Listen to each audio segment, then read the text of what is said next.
Nah, ini hadis cuma biasanya hadis ini hanya populer di kalangan para tarekat.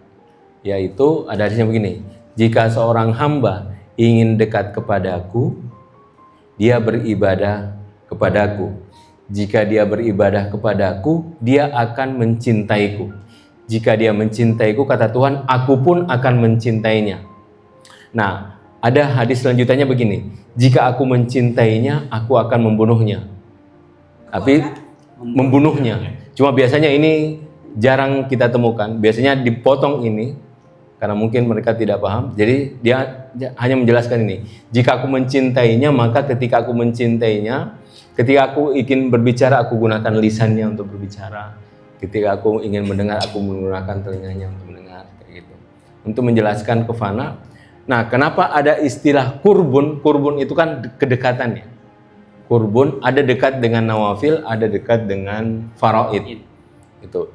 Ini hanya istilah saja untuk menjelaskan tentang bahwa dalam dunia sufi, jalan untuk mendekatkan Tuhan, mendekati Tuhan itu, fana dengan Tuhan itu dengan syariatnya. Makanya saya selalu mempromosikan sufi klasik, karena sufi klasik itu terlihat bagaimana mereka melakukan kedekatan Tuhan itu dengan jalan-jalan syariat. Ya, sufi modern biasanya tidak mau syariat. Iya, sufi modern. Dia hanya mau pemikirannya, tidak mau bersyariat. Mereka lupa para sufi itu fana dengan syariat. Bagaimana mungkin orang fana tanpa syariat? Syariat itu adalah jalannya. Tapi yang sufi modern ketemu juga Ustaz, walaupun tanpa syariat. Ketemu ada tandanya. Mana tandanya? Gitu. Menyaksikan itu. Apa? Menyaksikan juga. Mana tanda penyaksiannya? Makanya saya bilang, orang yang mengaku menyaksikan, saya tanya mana ma'rifatnya?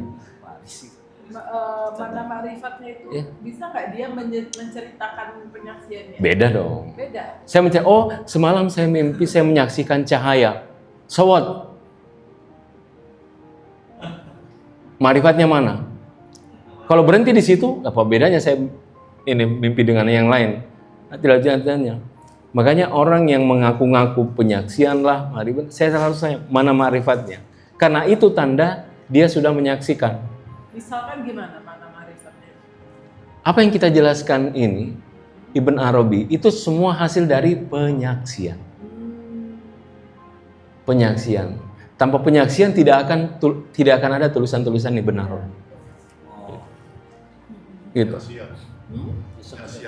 Nah, kita ini dunia modern seenaknya saja mengambil itu dan seolah memisahkan dengan syariatnya, gitu.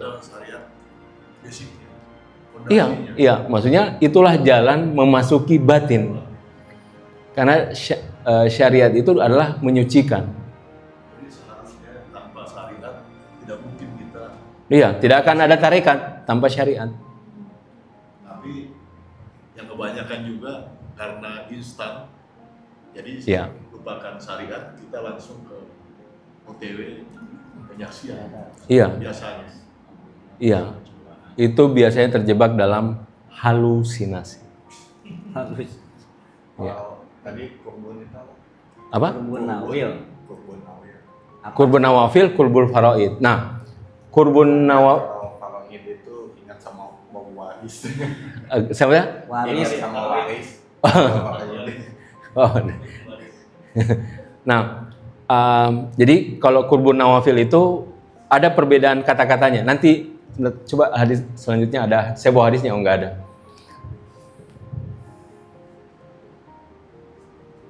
Tapi Ustadz, ini kalau tadi memang untuk menyaksikan itu hanya wilayahnya para sufi, kita ini nggak sepakan ini kecuali benar-benar given kayak si nelayan itu aja.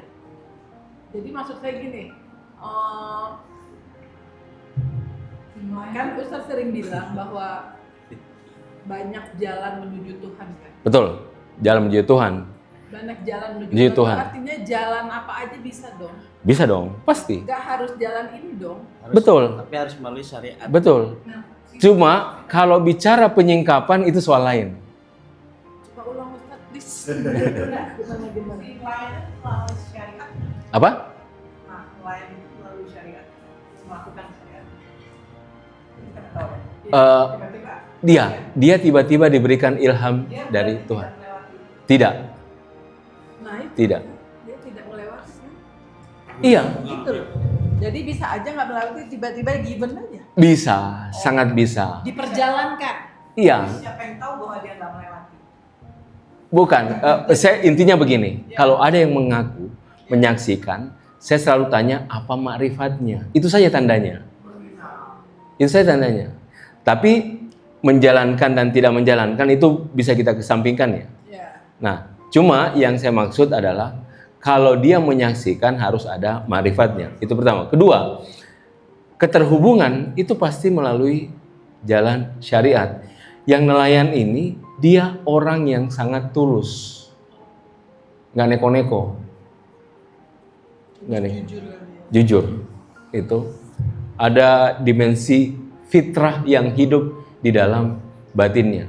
Dia tidak melakukan seperti sufi karena dia tidak punya pengetahuan, dia murni nelayan. Cuma Tuhan dengan cintanya, jalan cinta ini, Tuhan memercikkan cinta ilahi ke dalam dirinya. Gitu. Kebanyakan mikir nggak bisa mikir. Iya. Iya, betul. Iya. Iya. Makanya kata Syams Tabriz, kalau mikir itu banyak was-wasnya, jangan-jangan ini ya, jangan jadi mau melangkah mikir lagi, jangan-jangan ini ya, jangan-jangan ini. Hanya nggak memahami Rumi justru nggak boleh mikir ya Ustaz. Ya, makanya saya selalu mengatakan mau memahami Rumi pakai hati. Ya hati. Kayak ada bahasa zauk namanya, zauk. Jadi tadi Ustaz betul berjalan menuju Tuhan itu bisa banyak. Iya. Tapi kalau untuk menyaksikan harus dengan jalan. Iya, itu penyaksian itu kan berarti saya mau fana. Fana. Nah, kalau mau fana itu urusan lain. Tetapi semua kan sudah terhubung dengan Tuhan. Kan? Bahkan sang ateis pun dia tanpa dia sadari terhubung dengan Tuhan, karena bagaimana mungkin dia mendapatkan kehidupan tanpa Tuhan hadir di dalam dirinya memberikan kehidupan dengan nama Tuhan Al-Hayy yang maha menghidupkan. Jadi secara filosofis semua sudah terkoneksi dengan Tuhan. Cuma untuk menyingkap tirai ini harus tersingkap. Untuk tirai tersingkap dia harus melakukan laku-laku syariat. Nah, cuma dalam sufi syariat itu definisinya beda. Itu aja sih. Bukan kayak seperti kita ini. Bukan seperti kita. Syariat itu apa? Syariat itu adalah jembatan untuk sampai ke Tuhan. Dia hanya jalan, bukan tujuan. Yang salah itu menempatkan syariat sebagai tujuan. Nah, para sufi tidak menempatkan syariat sebagai tujuan. Dia jembatan, jalan untuk sampai kepada fana. Mereka memaknai itu. Makanya kalau para sufi tidak peduli urusan pahalanya, surga nerakanya, dia peduli. Kenapa? Ini adalah hanya jembatan untuk sampai kepada ilahi. Gitu. Jadi mereka melakukan syariat itu bukan karena pahala, tapi ini karena jembatan untuk terkoneksi dengan Allah Subhanahu wa Ta'ala.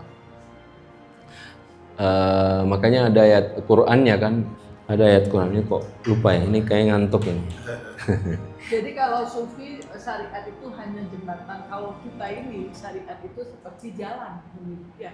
Kita kan Biasanya urusannya bukan itu, urusannya kita pahala. pahala. Urusannya takut dosa, urusannya mau masuk surga. Ya betul, transaksional. dari kecil. Kalau mereka para sufi itu nggak ada urusan itu. Ini adalah jembatan untuk sampai kepada Tuhan. Nggak bikin surga neraka. Nggak bisa surga neraka lagi, karena ini alat untuk dia terkoneksi dengan Tuhan. Jadi dua-duanya sholat, cuma yang satu urusan pahala, yang satu urusan sampai ke Tuhan. Gitu. Ya, susah. Makanya untuk memudahkan jadi pejalan. Ya. Sama juga maksud tadi ya. Kalau kaitannya dengan Ramadan, puasa, Ya. puasa khusus, Ya, puasa khususnya khusus. Khawasul khawas. Imam Ghazali. Jadi tadi maksud jawabannya penyaksian, ma'rifatnya apa? Jawabannya syariat Pak. Oh, bukan. Syariat itu jalan. Maksudnya begini. Saya belum menemukan orang yang bisa fana tanpa syariat. Ini kalau saya baca di buku-buku klasik ya. Buku klasik Sufi, semuanya pasti melakukan suluk. Saya belum menemukan ada Sufi bisa menyaksikan tanpa suluk, saya belum menemukan.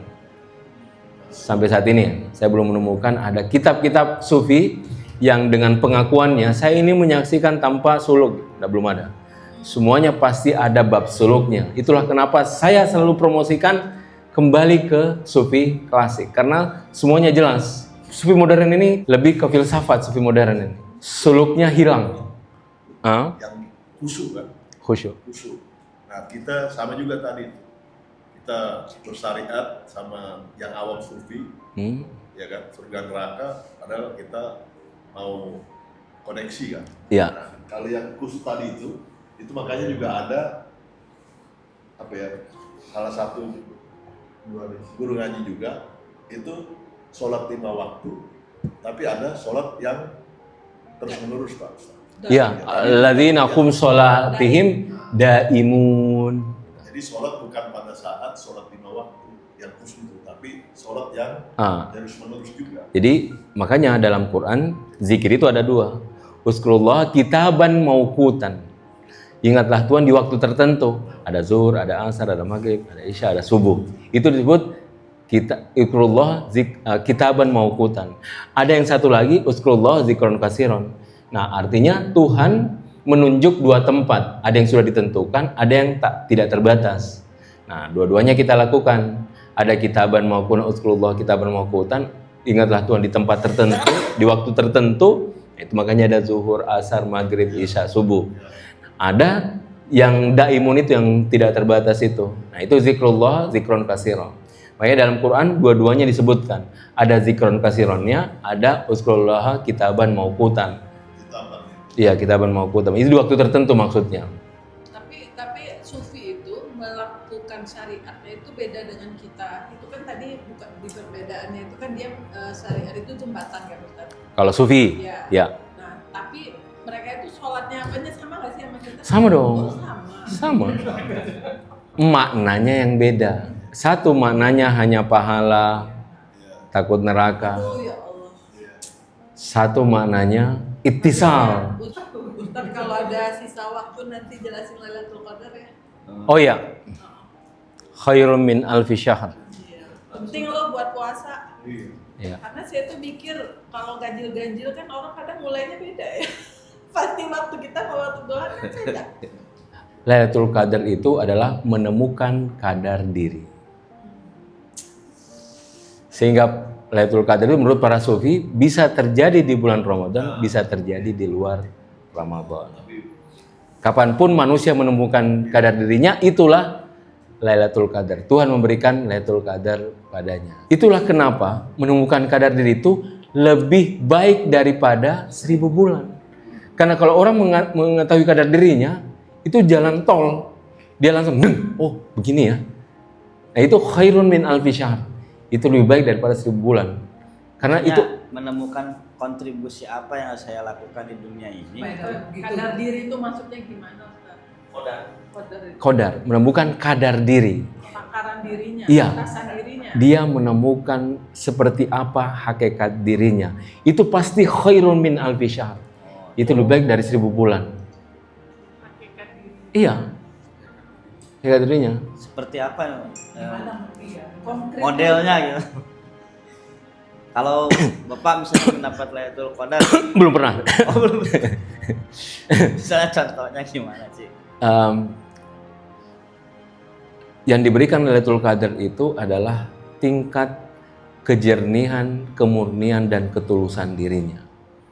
Nah, lagi-lagi adalah tentang ego ya, seperti itu. Ini intermezzo ya, sebenarnya tidak ada kaitannya dengan pembahasan, tapi karena ditanya gini, Maksudnya kalau kita perhatikan bulan Ramadan, dimensi Tuhan ingin mengubah diri manusia. Makanya syaratnya ya ayyuhalladzina amanu, terakhirnya pembentukan diri, tattaqun. Kan la'allakum tattaqun. Jadi puasa itu sebenarnya pembentukan diri.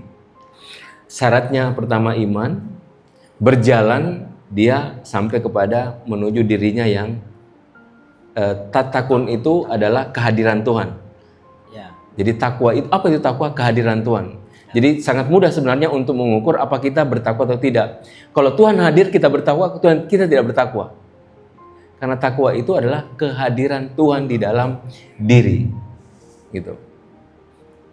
Nah, sehingga nanti ketika Tuhan hadir dalam diri, itu jalan untuk kita mengenal kadar diri ketika Tuhan menyingkapkan. Ini kan bukan kita yang tahu, tetapi Tuhan menyingkapkan diri seseorang itu sehingga dia tahu kadar dirinya.